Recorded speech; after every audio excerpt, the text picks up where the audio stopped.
Nous étions 4 frères et sœurs à la maison. L'aîné, Gilbert, beau gosse, coqueluche de toutes les filles d'Alexandrie, sortait le soir pour danser et faire la fête. Jacques, que vous avez bien connu comme directeur du collège Saint-Marc, était le malin, le bagarreur et le taquin.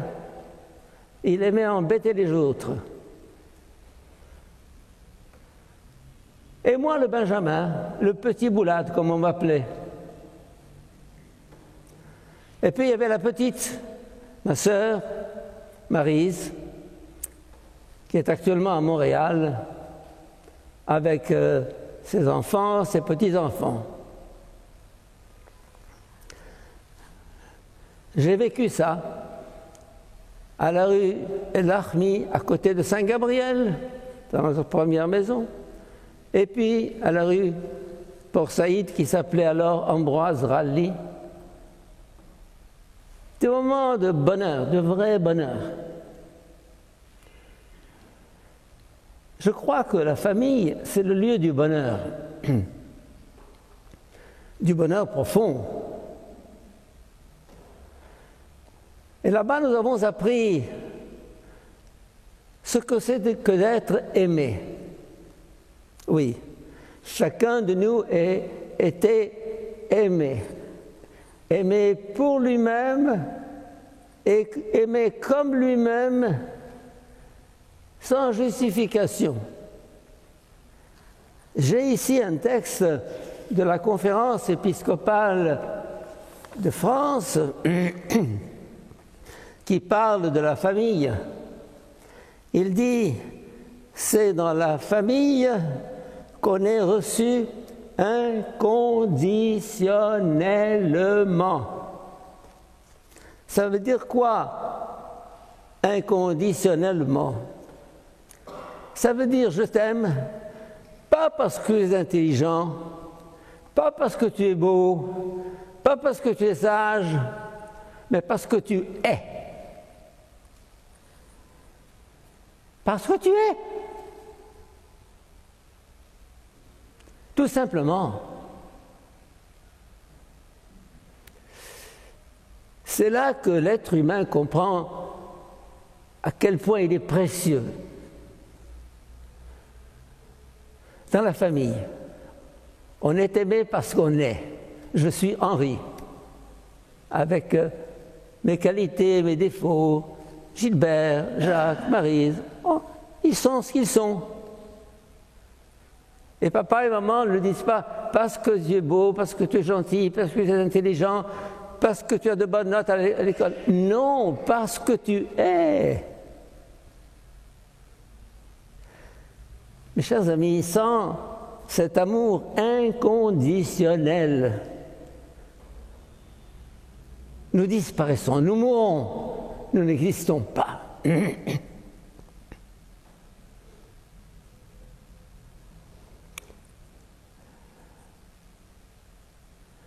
Exister, c'est être tout pour quelqu'un.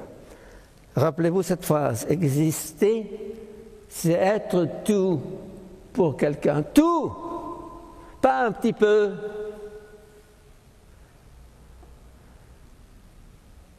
Quand on tombe amoureux, ma fiancée, ma bien-aimée, elle est tout pour moi. Et en principe, je suis tout pour elle. C'est ça l'amour. Autrement, c'est l'amitié, c'est la camaraderie, c'est beaucoup de choses. Mais l'amour, c'est quand tu es tout pour quelqu'un, quand tu occupes tout l'espace dans le cœur de quelqu'un. Et le texte que je citais continue. La famille, c'est le lieu où on n'a pas à justifier sa présence. Tu n'as pas à justifier, à acheter, à payer. Non. Je n'ai pas à justifier ma présence.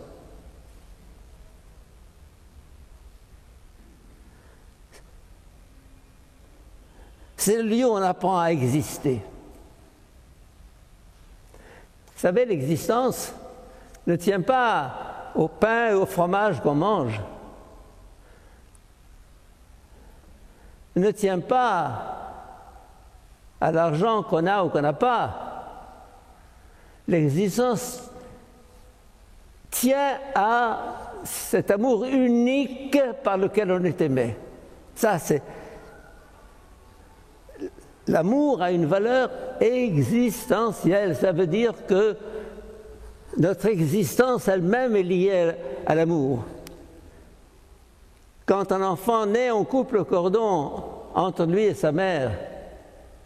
Mais au-delà de ce cordon physique, matériel, biologique, il y a un autre cordon qui nous rattache à elle et au papa et aux frères et sœurs.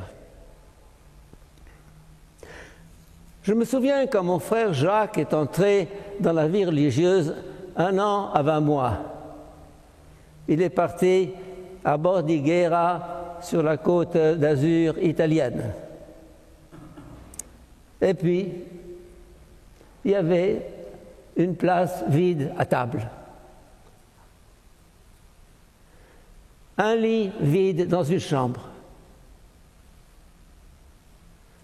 Et une place vide dans le cœur de chacun de nous.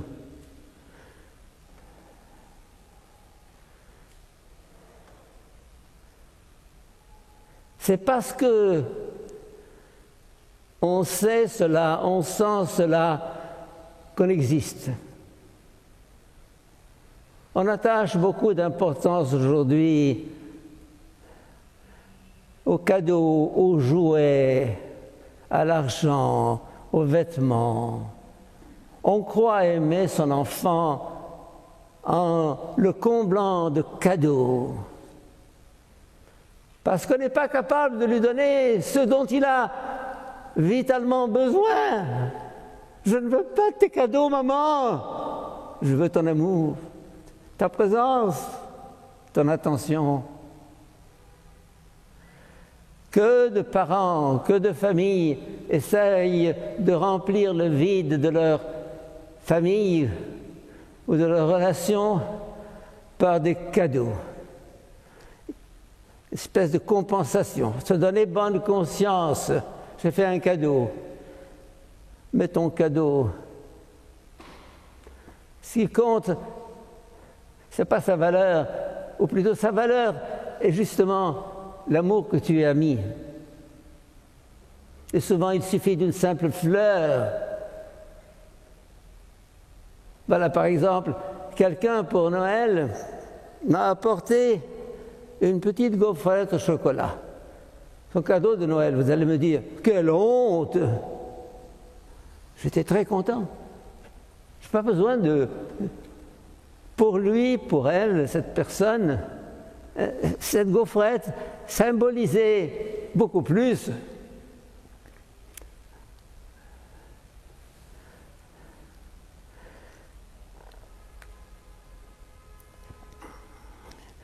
Et en même temps, nous dit le texte des évêques de France, c'est le lieu, la famille est le lieu où l'on apprend qu'on n'est pas tout. Ah, tiens, mais je viens de vous dire qu'on est tout pour quelqu'un, oui. Mais dans la famille, on apprend qu'on n'est pas tout. Il y a le frère, il y a la sœur, il y a la servante, il y a papa, il y a maman. Tiens, oui, dis merci, merci maman. Dis merci, dis pardon. Fais attention à l'autre. Tu n'es pas le seul. Et c'est ça le danger des fils uniques, des enfants uniques. C'est qu'ils sont tellement au centre de tout qu'ils ne sentent pas qu'il y a d'autres personnes qu'eux. Ils monopolisent tout l'amour des parents et des oncles et des tantes et des cousins et des cousines. Et des... Oh, ça fait des enfants gâtés dans le sens de pourris. Et ce garçon, quand il grandira, sa femme sera pour lui encore une servante, quelqu'un qu'il exploite, qu'il utilise, parce qu'il a trop été habitué à être le centre de tout. Mes chers amis, autant il faut combler nos enfants d'amour, autant il faut leur faire sentir qu'il y a bien d'autres enfants qui manquent de cet amour et que la véritable manière de faire grandir en eux l'amour, c'est de les ouvrir à autre chose qu'à eux-mêmes. Oui, et en même temps, et au-delà, et c'est ce que nous dit la deuxième lecture d'aujourd'hui, c'est dans la famille qu'on se découvre enfant de Dieu. Comment voulez-vous que nous sachions ce que c'est qu'être enfant de Dieu si je n'ai pas reçu de papa et de maman cette attention, cette présence, cette affection?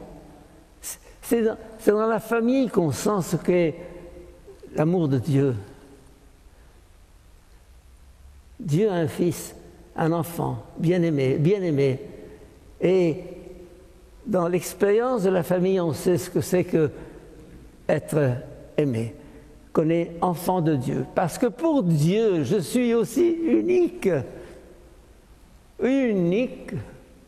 Et au-delà de l'amour des parents qui un jour partiront vers l'éternité, si on n'a pas au fond de soi cette certitude d'un amour de Dieu fort comme le roc qui me porte et me soutient, ça en est fait de moi. Seigneur, aide-moi à découvrir l'amour, à le vivre, au-delà de toute possession, tout esprit de possession, et à le donner autour de moi pour que ceux qui se manquent d'affection et d'amour le trouvent en moi et par moi. Amen.